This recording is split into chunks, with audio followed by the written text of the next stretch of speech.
আজকে আপনাদেরকে এমন এক রাজবাড়ির কথা বলবো যেটা আজ থেকে প্রায় 150 থেকে 200 বছর আগে একটা জমজমাট বাড়ি ছিল, যেটা বাংলার 85 সালের বন্যার পর থেকে এটা ধ্বংসাবশেষে পরিণত হয়েছে। বর্তমানে এটা এখন একটা ভুতুড়ে বাড়িতে পরিণত হয়েছে।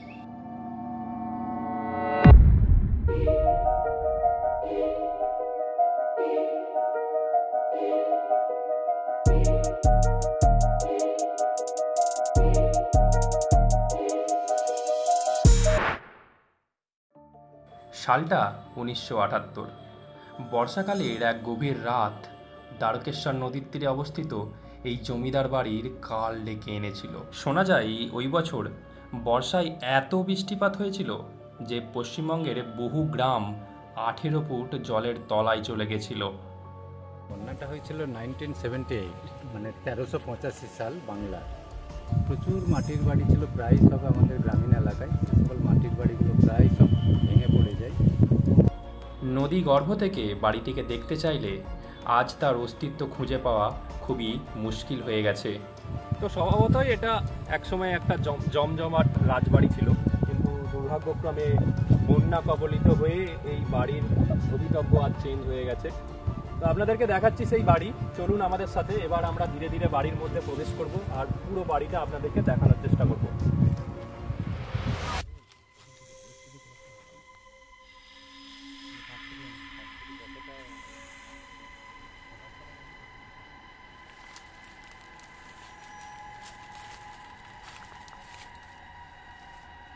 আমরা এখন সেই বাড়ির মধ্যিখানে প্রবেশ করেছি। আপনারা দেখতে পাচ্ছেন এই বাড়ির অবস্থা খুবই খারাপ, খুবই জরাজীর্ণ। খুবই সতর্কতার সাথে আমাদেরকে এই বাড়িটার মধ্যে ঢুকতে হচ্ছে।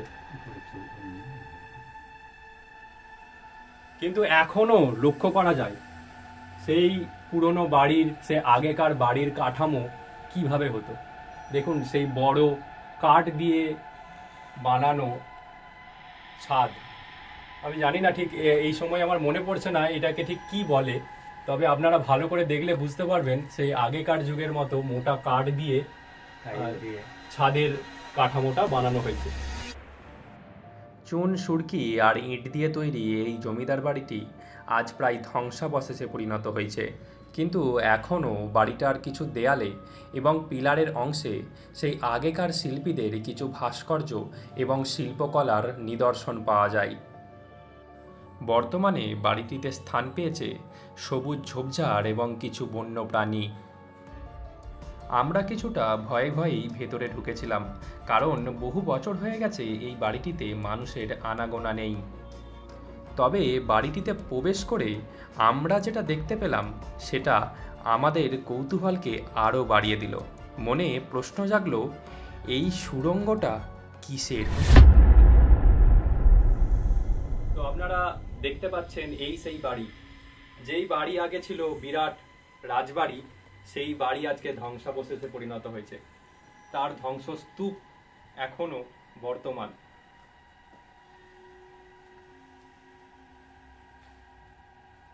সেই হাড় হিম করা পরিস্থিতি আপনারা ভালো করে লক্ষ্য করুন। এখনো পর্যন্ত বাড়িটার মধ্যে সেই চুন সুরকির কাজ, সেই কার্যকলাপ এখনো পর্যন্ত তার প্রতিচ্ছবি বাড়িটার মধ্যে রয়েছে। আমি যখন এই বাড়িটা দেখছি নিজে নিজে একটা জিনিস অনুভব করছি যে একসময় এই তল্লাটের মধ্যে এই বাড়িটাই ছিল শ্রেষ্ঠ বাড়ি।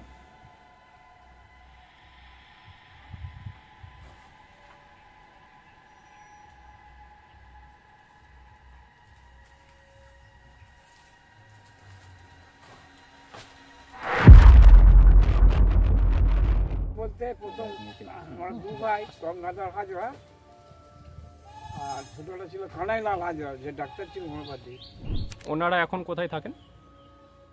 এখন তো কলকাতায় থাকে একজন, সে বড়টার ছেলে গঙ্গা হাজরার ছেলেটা, আর ছোট ছেলেরা এখন সব ওই কানপুর কুমুরসে বলে, গোঘাট কানপুর কুমুরসে, ওইখানে বাড়িটা। আপনি কি ছোটবেলা থেকেই এই বাড়িটা দেখছেন?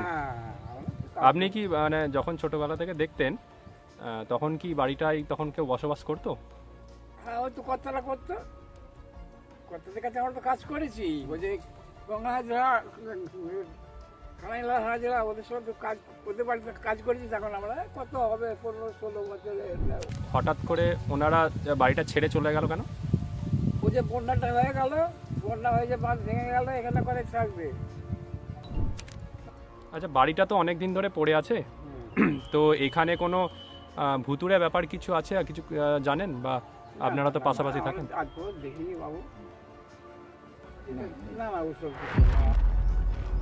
তো বন্ধুরা, আপনারা দেখলেন সেই হাজরাদের রাজবাড়ি, যে রাজবাড়ি আজ ধ্বংসস্তূপে পরিণত হয়েছে। পুরো বাড়িটা আপনাদেরকে ঘুরিয়ে দেখানোর চেষ্টা করেছি, আর এখনকার বর্তমান পরিস্থিতি আপনাদেরকে দেখিয়েছি। তো এই রকমই যদি আরও ভিডিও দেখতে হয়, আমাদের চ্যানেলটা সাবস্ক্রাইব করুন। আমরা ভাস্কর্য শিল্পের, যেগুলো গ্রাম বাংলার ভাস্কর্য, সেগুলো আপনাদেরকে ঘুরিয়ে দেখানোর চেষ্টা করি এবং সেই ইতিহাস বলার চেষ্টা করি, এবং আমাদের পুরনো স্থাপত্য শিল্পকলার গল্প শোনাতে চেষ্টা করি।